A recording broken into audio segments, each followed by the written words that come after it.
Welcome to என்னுடைய சமையல்.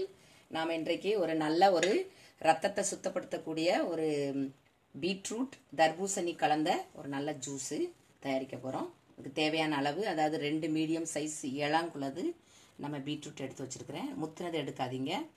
அதுக்கு 1/2 லெமன், தேவையான அளவு லெமன், அப்புறம் 2 பால் அளவு அதாவது தர்பூசணி பழம், தேவையான அளவு மின்ட்டு, சீனி எடுத்து வச்சுக்கோங்க. நான் வந்து ஹனி வச்சுருக்கிறேன். ஹனி தேவைன்னா ஹனி அல்லது சீனி.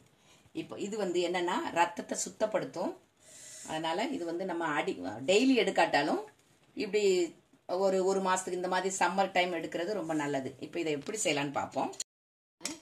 பீட்ரூட், ஏன்னா பீட்ரூட் கொஞ்சம் ஹார்டாக இருக்கும். அதனால் நம்ம பீட்ரூட்டை லைட்டாக முதல்ல அரைச்சிக்கணும். இப்போ இதில் தண்ணி வேணும்னா கலந்துக்கோங்க. அதுக்கு தான் நம்ம தர்பூசணி கலக்கிறோம். தண்ணி தேவைப்படாது. தேவைப்பட்டால் கொஞ்சம் நம்ம ஆட் பண்ணிக்கலாம். இப்போ தர்பூசணி, இப்போ இதையும் கலந்துக்கிடுவோம். கொஞ்சோண்டு மின்ட்டு, இந்த டைம் நீங்கள் சீனி கலந்துக்கிடலாம். இந்த இலையை மட்டும் போடுவோம். போட்டு இதை நல்லா மிக்சரில் அடித்து எடுத்துக்கிடுவோம். ரொம்ப போட வேண்டாம், ஜஸ்ட் ஃப்ளேவருக்கு. இந்த மாதிரி இன்னும் கொஞ்சம் பீசஸ் இருக்கு, இன்னும் கொஞ்சம் அரைச்சிருக்கணும். நம்ம தண்ணி கலக்கக்கூடாதுன்னு தான் தர்பூசணி கலக்குது. ஸோ அதனால நீங்கள் தர்பூசணி கலந்துக்கோங்க. தர்பூசணி கிடைக்கல அப்படின்னா நீங்கள் தண்ணி. இப்போ இதை வடிகட்டி எடுத்துக்கிடுவோம். நம்ம இந்த மாதிரி ஸ்ட்ரெயினர் இருந்தால் சின்ன வடிகட்டிலேயே நீங்கள் வடிகட்டலாம்.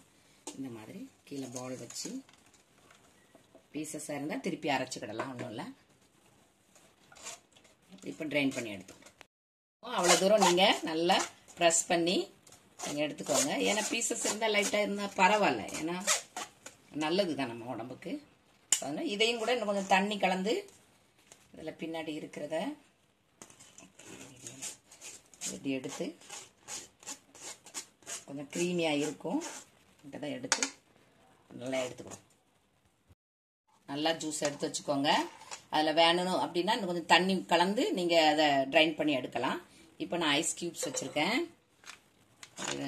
ஏன்னா கொஞ்சம் சில்லாக குடித்தாதான் நல்லாயிருக்கும். அதனால் ஐஸ் க்யூப்ஸ், கொஞ்சம் லெமன் டேஸ்ட்டுக்கு, ஏன்னா லைட்டாக ஷார்ப் ஹனி, ஏன்னா உங்களுக்கு வாட்டர்மெலனில் நல்லா ஸ்வீட்டு. அதனால அவங்களுக்கு அதிகமாக சீனி கலக்க வேண்டிய அவசியம் இருக்காது. ஹனியும் கம்மியாக தான், ஏன்னா ஆல்ரெடி அது ஸ்வீட்டாக தான் இருக்குது. இப்படி நல்லா கலக்கிட்டு